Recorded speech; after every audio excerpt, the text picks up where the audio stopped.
Have you ever felt like your Spanish sounds a little textbooky? Like you're saying all the right words, but it just doesn't flow?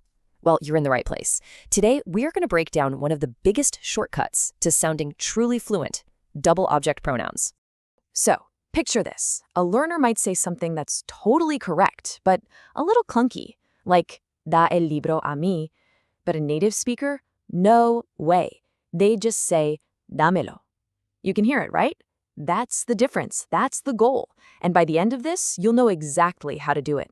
And here's the best part. This whole seemingly complicated idea, it really just boils down to knowing how to combine two simple sets of words.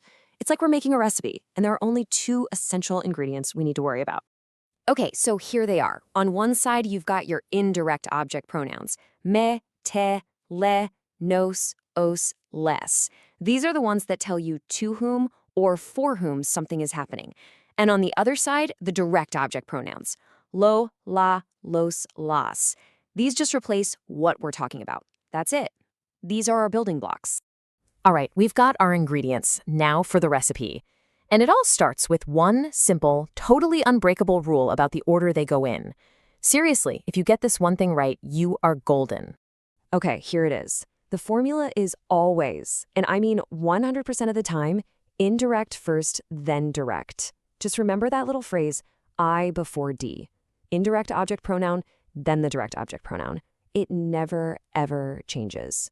Okay, let's see how this actually works. Look how that I before D rule just plugs right in. If you want to say you give it to me, you grab the indirect me, then the direct lo, and you get me lo das. How about I explain it to you? Well, that's te plus lo for te lo explico. And they send them to us. That's nos plus los for nos los envían. See? It's basically just plug and play. Okay, so we've got the order down cold, indirect, then direct. But where do you actually put this little pair of pronouns in a sentence? Let's solve that placement puzzle right now. All right, rule number 1, and this is the big one. Most of the time, they go right before a conjugated verb. You know, a verb that's been changed to show who's doing the action, like I give, she explains, or they send. Check this out. Ella me los recomienda. See that? Our pronoun pair, me los, is sitting right there, nice and cozy, just before the main verb, recomienda. This is where you're going to see them most of the time. But what happens when the verb isn't conjugated? You know, when it's in its original to form, like to give or to send. Well, in that case, you can actually attach the pronouns right onto the end of the verb and smash them all together into one single word. So, for example, yeah, you could say me lo vas a dar, and it's technically correct, but it sounds so much more natural to just attach them and say vas a dármelo. You hear that flow? Dármelo. It's that kind of stuff that really makes you sound like a native speaker. And just so you have the complete picture, the same idea of attaching them works for gerunds, you know, the ing verbs, and for positive commands, like give it to me. The only real exception to watch for is with negative commands. In that case, the pronouns jump back to their spot before the verb. It's a small detail, but it's good to know. Okay, deep breaths. We're at the final piece of the puzzle. And honestly, this is the one trick that trips everybody up at first. But once it clicks, oh man, it all makes sense. I call it the swap. Okay, so let's put our new knowledge to the test. If you want to say, I give it to him, you'd grab le for to him and lo for it. So you just stick them together and say, le lo doy, right? Makes sense? Nope, wrong. You can't do that. Turns out Spanish speakers just don't like the sound of le lo. It's kind of clumsy to say those two L sounds back to back. So to fix that, the language came up with a really elegant little solution. And that solution is the say swap. The rule couldn't be simpler.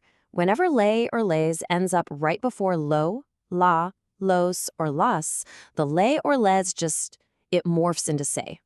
It's not really an exception, it's more like a mandatory pronunciation upgrade. So let's walk through that. You start with what seems logical, le plus lo.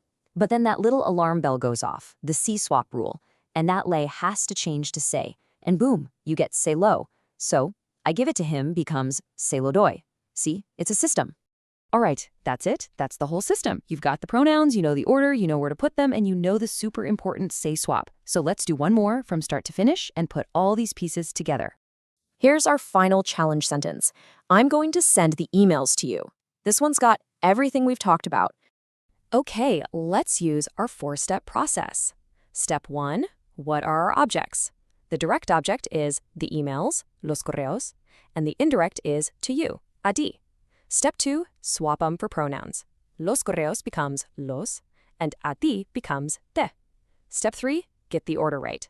Indirect before direct, so te los. And step 4, where does it go? Well, we have an infinitive, NVR, so let's just stick it right on the end. And what do we get? Voy a enviártelos. There it is. It's short, it's smooth, and it's exactly what a native speaker would say. You did it. You built a complex Spanish sentence perfectly. Okay, before we wrap up, just a few quick pro tips to help this all stick. First, start listening for say lo or say la when you're watching movies or listening to music in Spanish. I promise you'll hear it everywhere. Also, just get some reps in with common verbs like dar, decir, and enviar. That repetition makes it automatic. So what's the big takeaway here? You have the complete system now. The only thing left to do is actually use it. So I'll leave you with a challenge. How would you say she tells it to us and the command send them to me? Think about it. Try it out.